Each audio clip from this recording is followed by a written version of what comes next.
웅하. 안녕하세요, 웅쌤입니다. 우리가 저번 시간에는 약자들이었던 농민들이 동학이라는 종교 아래 모여 외세와 정부군을 향해 저항하던 모습을 알아봤습니다. 당시 일본은 이 청일전쟁으로 갑자기 기습전쟁을 일으킨 다음에 경복궁을 점령하고 막 우리 정부를 쥐락펴락했었죠. 그 당시에 휴전 중이었었던 우리 동학 농민군들이 다시 한번 일어나서 일본군과 맞서 싸웠는데 우금치 전투에서 안타깝게 패배하게 되면서 결국 운동은 끝이 나게 됩니다. 이 정권을 장악한 일본은 우리나라 정부에게 너희 조선정부 정치가 너무 옛날 거다. 그리고 너희들 너무 나쁜 문화가 이런 게 너무 많다. 너희가 근대화가 될 수 있도록 개혁을 해야 된다라고 하면서 우리나라 정부에게 개혁을 강요하게 됩니다. 이 개혁이 총 3차례에 걸쳐서 일어나는데요. 이 개혁의 이름을 가보개혁이라고 합니다. 이 가보개혁은 그 수가 많고 양도 많고요. 그리고 차시에 따라서 구분을 해야 되기 때문에 선생님은 우리가 익숙한 아파트의 공간과 아파트의 홀을 이용해서 각 가보개혁의 차시별로 한번 준비를 해봤습니다. 우선 1차 가보개혁입니다.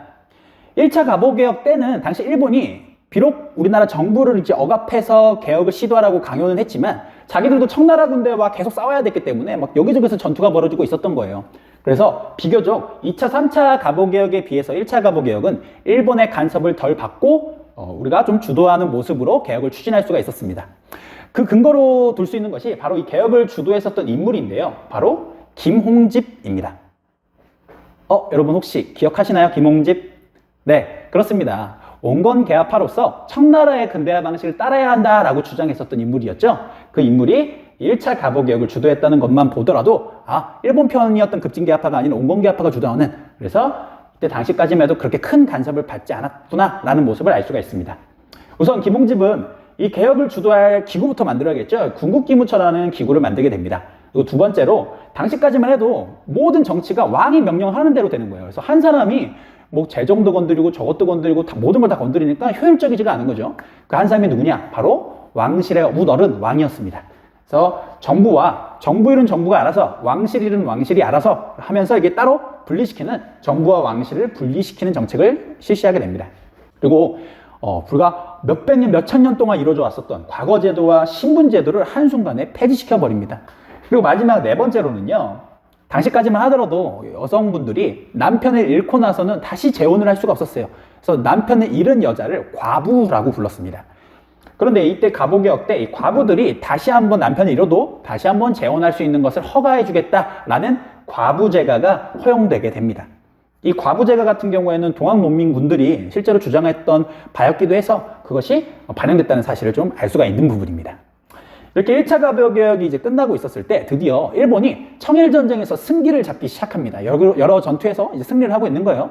그러다 보니까 이제 가보개혁에 대해서 세부적인 간섭을 실시하게 됩니다. 그 근거로요, 일본에 있었던 박용효라는 인물을 조선으로 불러와서 가보개혁을 주도하는 인물로 낙점시키는데요. 혹시 이 인물 좀 익숙하지 않으신가요? 예, 그렇죠. 우리가 저번에 배웠었던 급진개화파, 기목균을 중심으로 갑신정변을 일으켰던 그 사람들 중에 한 명, 박용효였습니다. 이 박용효는 먼저 군국기무처, 1차 가보개혁 때 만들었던 군국기무처를 폐지시켜버리고요. 그리고 고종한테 압력을 가해서 이 가보개혁을 고종이 허락하고 고종이 추진하는 방식으로 좀 그림을 만들려고 홍범 14조라는, 그러니까 개혁을 추진하는 뭐 왕의 입장이라든가 뭐 그런 모습들을 발표하게 했습니다. 이걸 홍범 14조라고 합니다.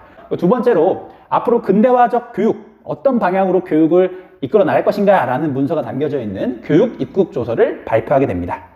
그리고 각 지방에서 여러분 생각해 보십시오. 지방의 으뜸이었던 이제 사또들을 보시면 분명 그 사람들은 이제 공자왈, 맹자왈 이제 시험 쳐서 합격한 사람들인데 잘 보면 이 사람들 특이해요. 그 지역에서 일어나는 여러 가지 뭐 업무나 이런 일들, 행정권이라고 그러거든요. 그 행정권을 이제 수행하는 한편 어떤 것도 수행하냐면 그 지방에 있었던 돈 같은 것들 있죠, 돈. 어떤 일들을 써야 되고 이걸 재정권이라고 그러는데 이 돈도 사또 마음대로 막 실시합니다. 세금 뭘 쓸지. 제일 웃겼던 건 이거죠.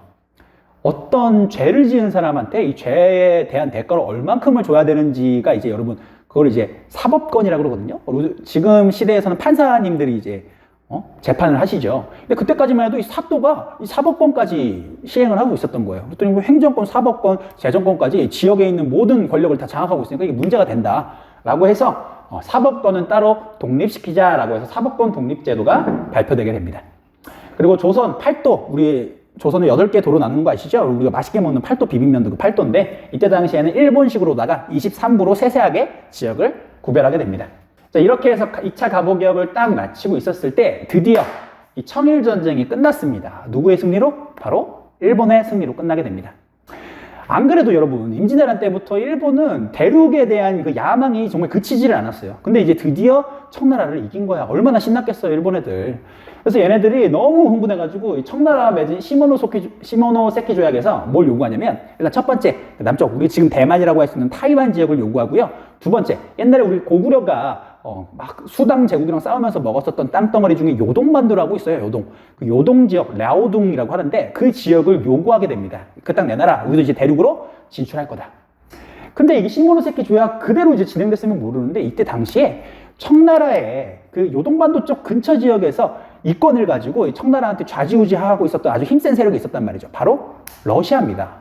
이 러시아는 뭐야, 일본 뭐 가짜는 게 갑자기 뭐 요동반도를 달래. 우리가 이제 나중에 먹으려고 그러는데 라고 생각하면서 당시 세계 강국이었던 프랑스와 독일을 끌어들여서 이 세 명이 합작해갖고 일본한테 협박을 합니다. 야, 너 시모노세키 조약에서 요동반도 갖고 가기만 해봐. 큰일 난다. 라고 협박을 하게 되죠.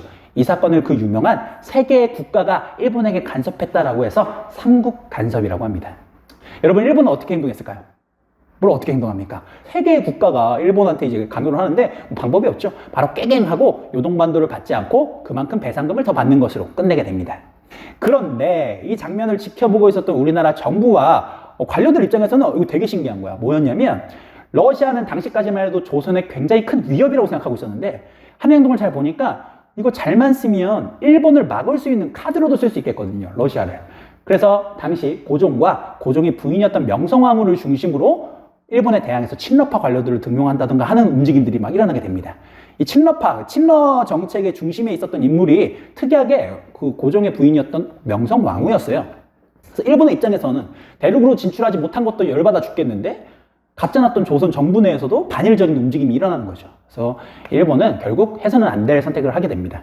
암살단, 자객단들을 만들어서요, 우리나라 궁궐로 침입해 들어온 다음에 우리나라의 국모였던 이 명성황후를 시해하는 사건을 벌이게 됩니다. 이 사건이 그 유명한 을미사변입니다. 이 을미사변 이후 친러파 중심이었던 이 명성황후를 죽임에 따라서 고종은 이제 거의 뭐 억압되는 상황이 벌어진 거죠. 그 상황이 벌어지니까 다시 한번 이 개혁을 주도해 나갈 수 있었는데요. 이렇게 하면서 당시 전염병이었던 천연두가 막 퍼지고 있었어요. 지금처럼. 그 천연두를 막을 수 있는 예방접종이었던 종두법을 전국적으로 시행하게 되고요. 그리고 서양식 달력이었던 양력과 조선의 새로운 연호, 청나라 연호가 아니라 조선의 새로운 연호, 건양이라는 것을 발표하게 됩니다. 그리고 마지막으로 가장 중요한 거, 지금 이 개혁을 3차 갑오개혁 혹은 을미사변이 을미년에 일어났다 해서 을미개혁이라고 하는데 마지막으로 단발령이 벌어집니다. 단발령은 뭐냐? 당시 조선인들은 이 머리카락을 부모님한테 받은 것이라고 해서 절대로 이제 뭐 손상되거나 되게 조심히 여기고 있었단 말이에요. 근데 일본인들 입장에서는 이거 굉장히 불편한 거거든. 그래서 이 머리를 짧게 자르라. 이게 단발령입니다. 안 그래도 이제 을미사변으로 인해서 굉장히 반감이 컸었던 시기인데 머리까지 짧게 자르라고 하니까 특히 유교를 중심으로 공부하고 있었던 양반들이 특히나 더 거세게 반발합니다. 을미사변 우리 국모를 시해하고 우리 유교에서 배웠던 그 나의 머리를 지키라는 것을 간 자르라고 해? 그래서 양반들 중심으로 의병이 조직되게 됩니다. 이때 의병을 이 해를 따서 을미의병이라고 합니다. 자, 이렇게 막 혼란스러운 상황에서 이 3차에 대한 갑오개혁이 막 추진되고 있었을 때요. 고종은 이 상황을 반전하는 것을 꾀하게 됩니다. 일본의 이제 정치 간섭을 한 번에 타개하기 위해서 이 사람은 반전할 계획을 짜게 돼요. 그 계획이 뭐였냐? 바로 여기서 뛰어내려가지고 러시아 공상안으로 도망가는 겁니다. 이를 아관파천이라고 합니다. 아관파천. 이 아관에서 아는요, 옛날에 러시아를 아라사라고 불렀어요. 그때 아라사의 아를 따서 아고요. 관은 집 관자입니다. 그래서 아라사의 집, 그래서 아관이라고 하고요. 파천은 뭐냐면 왕이 어떤 난 때문에 당시 그 궁궐을 비워서 도망가는 걸 파천이라고 합니다. 그래서 붙여서 아관파천이 1895년 일어났다. 그래서 고종이 밧줄을 타고 러시아 공상원으로 도망가고 있습니다. 러시아 공상원이 어디 있었느냐? 여러분, 한양에 있었습니다. 한양? 궁궐 바로 앞에 있었어요. 선생님, 그러면 궁궐에 있는 거랑 공사관에 있는 거랑 도대체 무슨 차이인데요? 여러분, 당시 지금도 그렇지만 이 공사관, 외교 공사관, 어떤 나라의 공사관이라고 하는 것은 우리나라 땅이 아닙니다. 그 외교 공사관을 가지고 있는 그 나라의 땅으로 인정을 해줘요. 그래서 아무리 일본이라 할지라도 당시 강국이었던 러시아 공사관에 감히 고종을 쫓아갈 수가 없는 겁니다. 그래서 이런 일 때문에 고종이 러시아 공사관으로 가게 돼서 러시아한테 이제 친러적인 정책을 공사관 안에서 실시하게 됩니다. 그렇게 되면서 러시아와 일본 간의 세력의 균형을 맞춰지게 되고요. 하지만 이런 균형을 맞춰준 대가가 있어야겠죠. 공짜로 우리나라를 도와주는 게 어디 있겠어요. 그래서 이 균형을 유지하기 위해서 러시아를 비롯한 여러 서구 열강들한테 엄청나게 많은 이권들을 빼앗기게 됩니다. 뭐 금, 뭐가 있을까요? 철도, 뭐 금광, 은광, 뭐 이런 것들 있죠. 그 산림, 나무 자르는 권리, 뭐 그런 것들을 다 이제 서양 세력들한테 주는 거예요. 균형을 맞추기 위해서. 자, 이렇게 실시된 갑오 개혁은 뭐 그래도 의의가 있습니다. 여러 내용들을 보시면 그래도 뭐 근대적인 것을 좀 지향했다라는 이점이 있죠. 근대적 개혁인 것은 분명해 보여요. 과거 신분제도 폐지하고요, 뭐 과부제가 허용하고, 그리고 뭐 단발령, 뭐 종두법. 하지만 가장 큰 문제는 뭐냐면요, 이 모든 개혁들이 우리가 스스로 주체가 돼서 시도했다는 것이 아니라 일본 애들이 지들이 와서 우리한테 억지로 시도했기 때문에 백성들이 따를 수가 없죠. 아니, 내가 스스로 해도 잘 못할 판국에 남이 시켜서 한다니. 특히나 이렇게 민감한 사람들을 전혀 공감대가 형성되지 않는 일본 놈들이 와서 시키니까 엄청나게 큰 반발이 있는 거죠. 그래서 이 개혁들은 근대적 개혁을 지향했을지는 몰라도 일본에 주도하였기 때문에 백성의 지지를 받지 못했다라는 한계가 있습니다. 이처럼 여러분, 결과가 항상 좋다고 해서, 그리고 결과가 옳다고 해서 그 과정이 옳지 않아도 되는 것은 아닌 것 같아요. 이 개혁이 만약에 백성의 지지를 받으면서 우리 국가, 우리 정부가 주체적으로 시도했다면 엄청나게 큰 효과가 있었겠지만, 과정이 옳지 못한 것은 결과가 아무리 옳고 되게 멋있어 보여도 그게 되게 쉽지 않다, 이루어지기가 쉽지 않다는 것을 여러분이 알았으면 좋겠습니다. 자, 여러분이 결과만큼이나 과정의 오름을 좀 추구할 수 있는 성인이 되길 바라면서요, 이번 시간 한번 맞춰보도록 하겠습니다. 다음 시간까지 건강하시고요. 다음 시간에 또 뵙겠습니다. 풍파.